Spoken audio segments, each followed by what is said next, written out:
everyone, welcome to the students online classes. I am Mrityunjay Kumar. I am your mathematics faculty. Today I am going to start the next video lecture of the chapter linear equation in one variable. आज हम लोग इस lecture में सीखेंगे कि कैसे हम लोग सॉल्यूशन निकालते हैं। जब लीनियर इक्वेशन दिया हुआ होता है तो उसमें वेरिएबल्स का वैल्यू हम लोग कैसे फाइंड करते हैं, और उसके बाद देखेंगे ज्योमेट्रिकल इंटरप्रिटेशन देखेंगे, यानी ग्राफ हम लोग देखेंगे कि linear equation in one variables का ग्राफ किस तरीके से बनता है। ठीक है, चलिए देखते हैं। तो कुछ क्वेश्चंस हमने कलेक्ट किया है। जैसे पहला क्वेश्चन है एग्जांपल्स कि 2x - 3 = 7 लिखा है। Find the solution. Find the solution, solution find करना मीन्स वेरिएबल्स का वैल्यू फाइंड करना।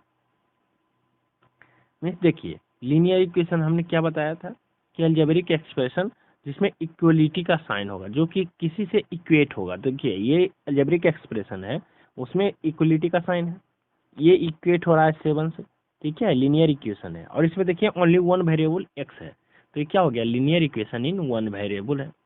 तो अब मुझे इस वेरिएबल यानी x का वैल्यू फाइंड करना है। मतलब x का क्या वैल्यू होगा कि यहाँ पे पुट करने के बाद हमारा ये सेटिस्फाइड करेगा। तो ये 2x है, इसका मतलब क्या है, ये लिखा हुआ है 2 × x लिखा हुआ है। हमेशा ध्यान रखना है कि जब भी वेरिएबल्स और कांस्टेंट होगा एक साथ, तो यानी उसमें देखना है कुछ नई साइन है तो क्या है, मल्टीप्लिकेशन है। तो 2x क्या लिखा हुआ है, 2 × x लिखा हुआ है। ठीक है, अब देखिए कैसे हम लोग फाइंड करेंगे। तो इसमें सबसे पहला अप्रोच और बेस्ट अप्रोच ये होता है कि आप कांस्टेंट वाला टर्म को एक साथ कर दीजिए, वेरिएबल्स वाला टर्म को एक साथ कर दीजिए। तो कांस्टेंट क्या क्या है, पहला तो कांस्टेंट यहाँ देखिए 3 है और इधर 7 है, तो यानी 3 और 7 को एक साथ कर देते हैं, तो वेरिएबल्स वाला मेरा टर्म एक साथ बचेगा। तो 3 को एक साथ करेंगे 7 के साथ, तो क्या करना होगा, 3 को इधर लाना होगा RHS में। तो 3 अभी क्या है, माइनस में है।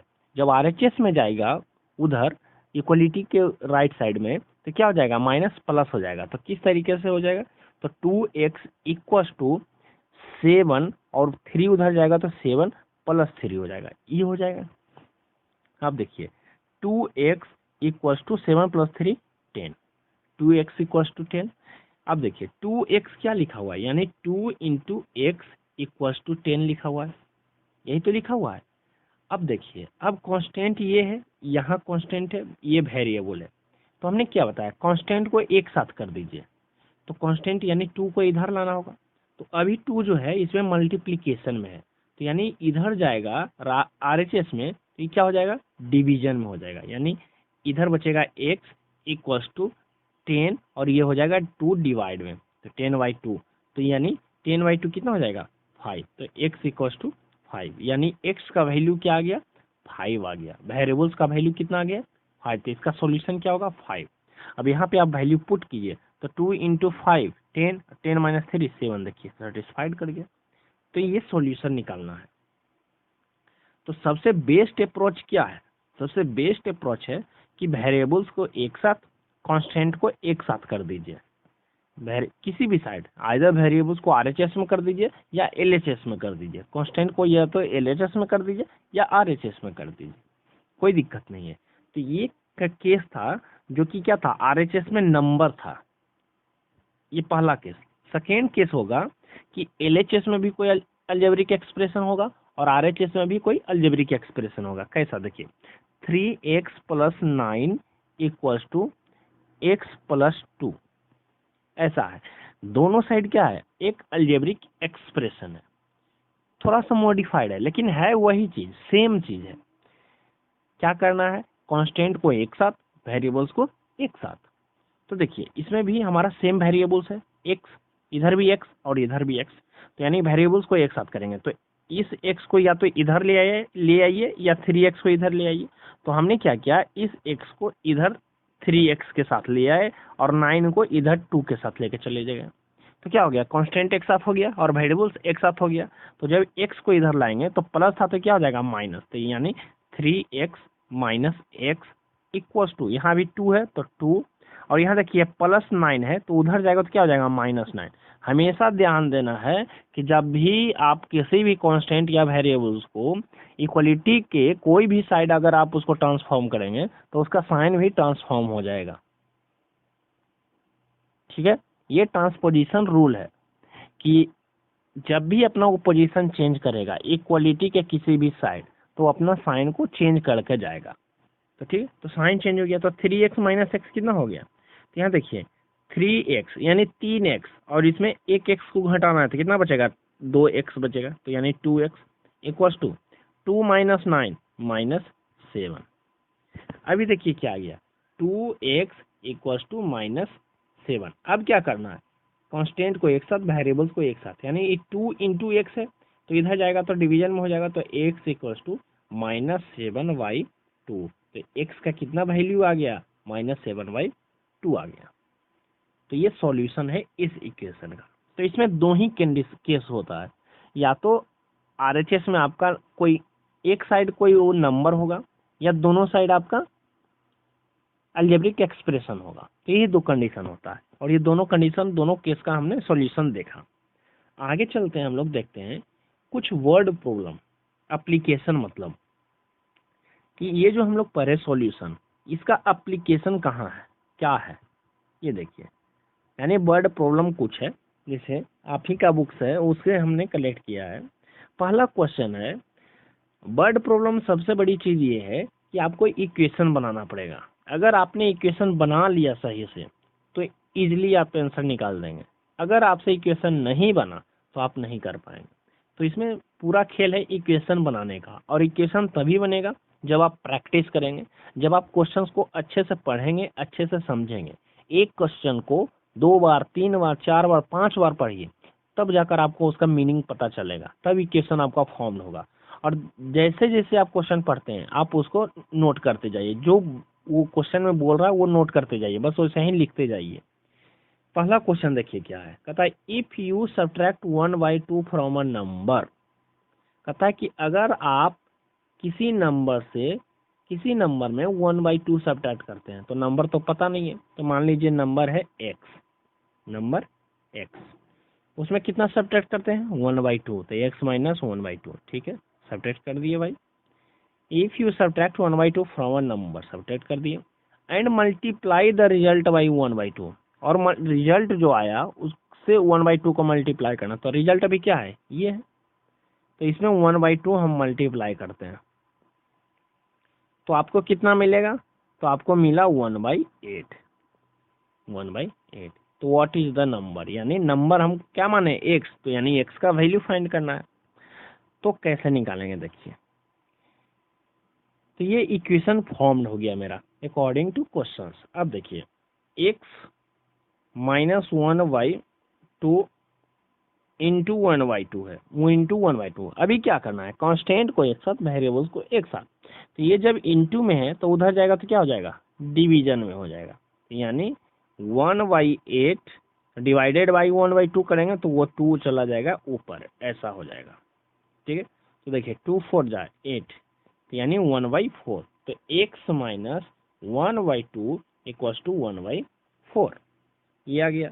अब कांस्टेंट को एक साथ, फिर वेरिएबल्स को एक साथ, तो यानी x 1/2 को इधर लाएंगे तो प्लस हो जाएगा, तो x equals to 1/4 plus 1/2।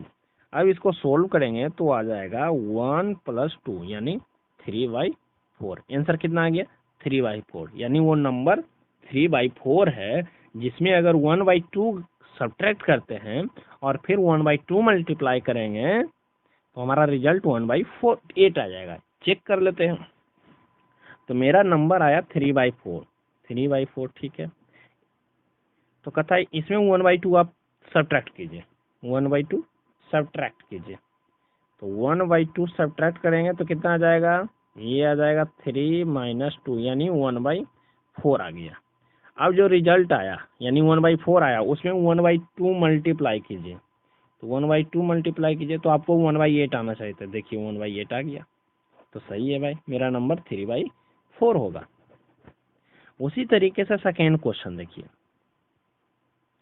Second question है, the perimeter of a rectangle swimming pool is 154 metre, its length is 2 metre more than twice its breadth. यानी ब्रेथ का वैल्यू वेरिएबल्स फॉर्म में दिया है। मान लीजिए ब्रेथ जो है x है, ब्रेथ जो है वो x है, बीम फॉर ब्रेथ इज x, तो लेंथ कितना है 2 metre more, 2 metre more than twice its breadth, यानी लेंथ इक्वल्स टू ब्रेथ का 2 गुना से 2 मीटर ज्यादा, यानी 2 गुना पहले करेंगे और उसमें 2 मीटर ज्यादा, यानी 2x + 2, ये लेंथ हो गया। अब पेरीमीटर दिया है 154, पेरीमीटर क्या होता है 2 × l + b, तो 2 × l + b, l कितना है 2x + 2 और b कितना है x, इक्वल्स टू कितना दिया हुआ है 154 मीटर, इक्वल्स टू 154 मीटर। अब देखिए सब वेरिएबल आ गया और कांस्टेंट आ गया, तो 2x + x कितना 3x और +2 इक्वल्स टू 154। अब ये देखिए 2 क्या है मल्टीप्लाई में इधर आएगा तो डिवाइड में हो जाएगा, तो ये क्या लिख सकते हैं 3x + 2 इक्वल्स टू ये हो जाएगा 77, और ये 2 को इधर लाएंगे तो माइनस, तो 3x इक्वल्स टू 72 - 2 77 - 2 75, और x इक्वल्स टू 3 को इधर लाएंगे तो डिवाइड, तो 75/3 25, यानी x का वैल्यू कितना हो गया 25। तो x हमने क्या माना ब्रेथ चौड़ाई, तो उसका वैल्यू कितना आ गया ब्रेथ का 25 आ गया 25, और लेंथ कितना था, लेंथ था 2x + 2, तो लेंथ x का वैल्यू डालिए तो 2 × 25 अब +2, तो 25 2 जा 50, 50 + 2 52, तो लेंथ आ गया 52 मीटर, ब्रेथ आ गया 25 मीटर। तो ये सॉल्यूशन हो गया। तो इसमें सबसे बड़ी प्रॉब्लम है कि आपको इक्वेशन फॉर्म करना है, और वो इक्वेशन तभी फॉर्म होगा जब आप क्वेश्चन को अच्छे से समझेंगे, अच्छे से उसको पढ़ेंगे, और 1 बार 2 बार 3 बार उसको पढ़ के आपको जैसे ही आपको वो बता रहा है स्टेप बाय स्टेप उसको लिख कर बनाना है, कोई हड़बड़ाहट नहीं होना चाहिए, मेहनत करना है इस पर, तभी आपको बनेगा, और जब लीनियर इक्वेशन बन गया तो इजीली आप सोल्व कर लेंगे। नेक्स्ट में हम लोग देखते हैं इसका graph, linear equation in one variables का ग्राफ कैसा आता है। तो देखिए मान लीजिए कोई इक्वेशन है y = 3x + 2, y = 3x + 2, ये y मान लीजिए ये वेरिएबल्स नहीं है, ये y हमने इक्वेशन का नाम दिया है, ठीक है, इस इक्वेशन का नाम दिया है 3x, इक्वेशन आपका क्या है 3x + 2, 3x + 2। अब इसका ग्राफ कैसे बनेगा लीनियर इक्वेशन का, ग्राफ बनाने का तरीका क्या है, देखिए आपको ग्राफ क्या बनता है एक्स और वाई एक्सिस में बनता है, एक्स और वाई एक्सिस में बनता है, यानी जब आप ग्राफ बनाएंगे तो ये हो गया एक्स एक्सिस और ये हो गया वाई एक्सिस, ये प्लस और इधर माइनस, ये प्लस और नीचे क्या होता है माइनस, यही तो होता है। अब देखिए आपको क्या करना है एक्स और वाई का कुछ पॉइंट कलेक्ट करना है, एक्स और वाई का कुछ पॉइंट कलेक्ट करना है, और पॉइंट कैसे होगा आप रैंडमली कुछ भी वैल्यू डाल कर कीजिए। तो एक्स का वैल्यू मान लीजिए हमने पहले 0 डाला, तो जिसमें आप एक्स का वैल्यू डालेंगे 0 तो ये 0 हो जाएगा, और 0 + 2 2, तो वाई का वैल्यू आ गया 2, ठीक है। एक्स का वैल्यू 1, तो 3 1 1 अब +2 5, तो यानी वाई का वैल्यू 5। हमने क्या इस इक्वेशन में एक्स का वैल्यू डाल रहे हैं और वाई का वैल्यू मुझे निकल रहा है, एक्स का वैल्यू अगर 2 हमने डाला तो 3 2 जा 6 + 2 8, तो वाई का वैल्यू 8, 3 डालेंगे तो 3 3 जा 9 + 2 11, तो x = 11, और y का वैल्यू सॉरी एक्स का वैल्यू 3, तो y का वैल्यू 11।